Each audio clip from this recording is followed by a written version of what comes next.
Halo semuanya, kali ini kami akan membahas rangkuman materi PPT yang dari Bapak arahkan, yaitu PPT Hak Asasi Manusia. Dimulai dari saya yang akan membahas ruang lingkup hak asasi manusia, yang dimana hak asasi manusia itu sudah ada sejak manusia lahir dan tidak bisa dicabut. Hak asasi manusia itu ada dua, teman-teman. Yang pertama ada hak asasi manusia yang dasar, yaitu ada hak asasi manusia untuk hidup dan hak asasi manusia untuk kebebasan. Dan yang kedua ada hak asasi manusia yang biasanya mendampingi hidup kita sehari-hari. Yang pertama ada hak asasi pribadi, yang dimana kita bebas memilih keyakinan kita, bebas berpendapat, dan bebas bergerak.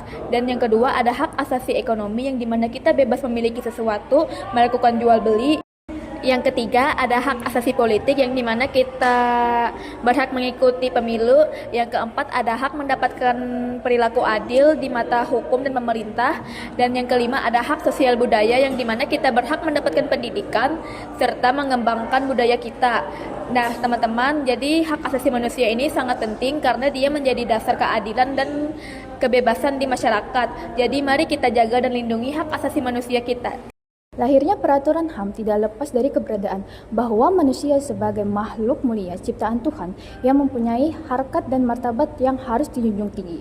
Tapi kenyataannya, pelanggaran HAM masih sering terjadi baik di lingkungan keluarga, masyarakat, bahkan di negara pun sendiri. Oleh karena itu, muncullah desakan dari masyarakat yang dimana mereka menginginkan kehidupan yang lebih demokratis, yang dimana semua orang mempunyai ruang untuk menyuarakan hak-hak mereka tanpa adanya rasa takut dan tekanan yang menghalangi mereka.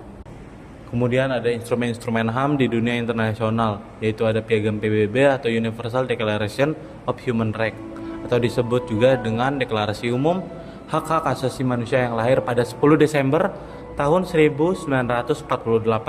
Kemudian ada juga instrumen-instrumen lainnya yang disahkan dan diakui di Indonesia, dengan contoh adalah Konvensi Jenewa tahun 1949.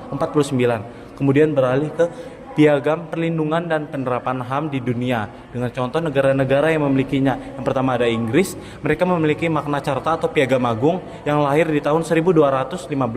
Kemudian ada juga Petition of Rights yang lahir di tahun 1628. Kemudian ada juga Habeas Corpus Act yang lahir di tahun 1679. Kemudian yang terakhir ada Bill of Rights yang lahir di tahun 1689. Kemudian beralih ke negara Amerika Serikat yang mereka memiliki Declaration of Independence of the United States yang lahir di tahun 1776. Kemudian di negara Prancis memiliki Declaration de droit de l'homme de situation yang lahir di tahun 1789.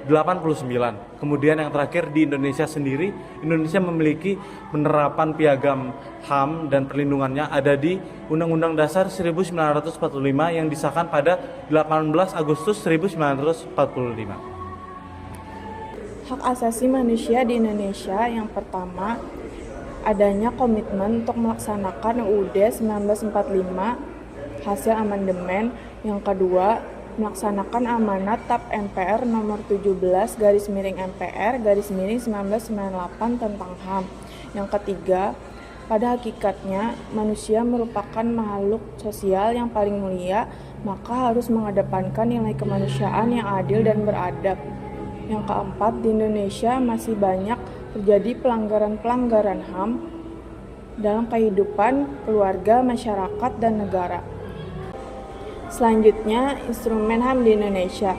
Ada beberapa instrumen HAM di Indonesia. Yang pertama, UUD 1945, Pasal 27, Pasal 28, Pasal 28A sampai J, Pasal 29 ayat 2, Pasal 30, dan Pasal 31. Yang kedua, TAP MPR nomor 17/MPR/1998 tentang HAM. Yang ketiga, Undang-Undang nomor 39 tahun 1999 tentang HAM. Yang keempat, Undang-Undang nomor 26 tahun 2000 tentang Pengadilan HAM. Selanjutnya, Lembaga Perlindungan Hak Asasi Manusia di Indonesia. Yang pertama ada Komisi Nasional Hak Asasi Manusia atau Komnas HAM. Yang kedua, Pengadilan HAM. Yang ketiga, Lembaga Bantuan Hukum atau LBH. Selanjutnya, pengertian pelanggaran HAM. Menurut Undang-Undang Nomor 39 Tahun 1999, pelanggaran HAM merupakan tindakan seseorang atau kelompok, termasuk aparat negara, yang dimana dilakukan secara melawan hukum, yaitu mengurangi, menghalangi, membatasi, atau mencabut hak asasi manusia yang dijamin oleh undang-undang.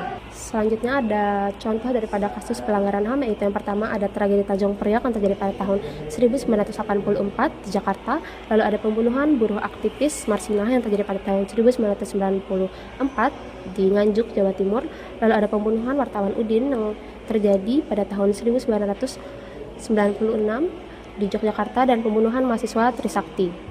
Selanjutnya ada jenis kasus yang sering dilaporkan kepada Komnas HAM, yaitu yang pertama ada masalah agama, yang kedua ada sengketa tanah, yang ketiga masalah tenaga kerjaan, dan yang keempat perilaku menyimpang daripada aparat birokrasi.